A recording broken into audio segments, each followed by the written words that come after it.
Last week, my alternative lifestyle has brought me in contact with a strange object I would like to understand, so counting on the competence of others to tell me what it is. The object, let's call it Paul. A couple of weeks ago, I needed your help to figure out what this object was. And I was, as usual, full of expectations, knowing how clever some of you are, except you there. Oh boy, was I not disappointed. So today, for the one like myself who did not know what this is, we will explain what this object is about and how it works. We will still be calling it Paul. Let's now check the few clues I missed.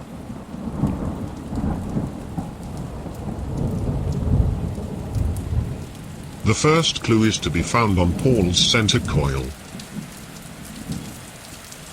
If I gently rub my finger against it, I can see my finger turning black due to the presence of soot, which indicates the combustion of a carbon compound. In other words, here, we should have a flame. Presence of a flame is also confirmed by the metal structure of the small cradle under the coil, as it shows the typical metal flaking you observe when metal is exposed to fire.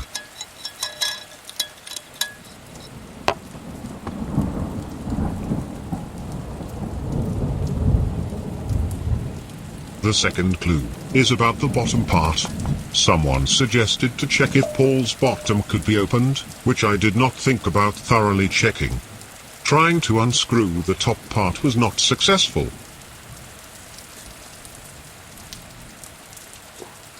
But suddenly looking at Paul's bottom, I wondered if this rounded thingy in the middle could be an entrance. Time to check.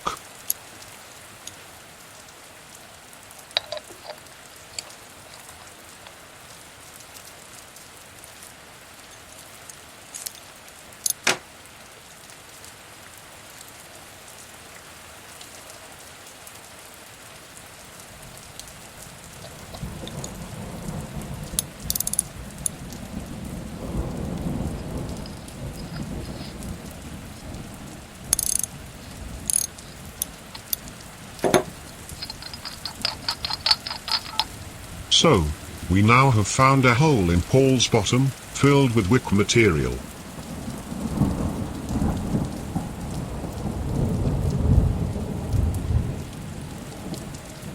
For the last missed clue, I really now needed to give Paul a good bath, focusing especially on his long exposed coil. Oh Paul, you filthy little b****.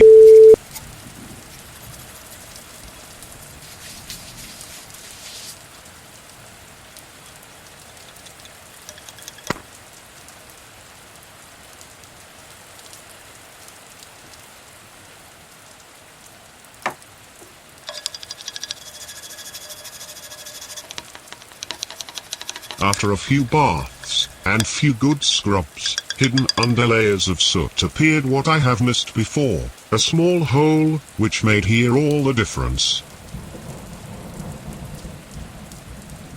So what is it and how does it work? You start by filling Paul's bottom with something like alcohol or kerosene. You ignite a fire source in the little center cradle, that will do the initial work of warming up the coil, causing the fuel, drawn by the wick into the coil, to vaporize. The gas gets out through the little punctured hole in the coil and is ignited by the starter flame, creating a jet flame that further warms up the coil, vaporizing more gas and feeding the burner into an hour continuous burning process, making of this object an interesting little stove. Still not convinced? Well, check out this replica found on YouTube and I'll put a link in the description if you are further interested. In any cases, thanks for the ones that contributed and helped me understanding what Paul is. I am now sure we will now live happily ever after.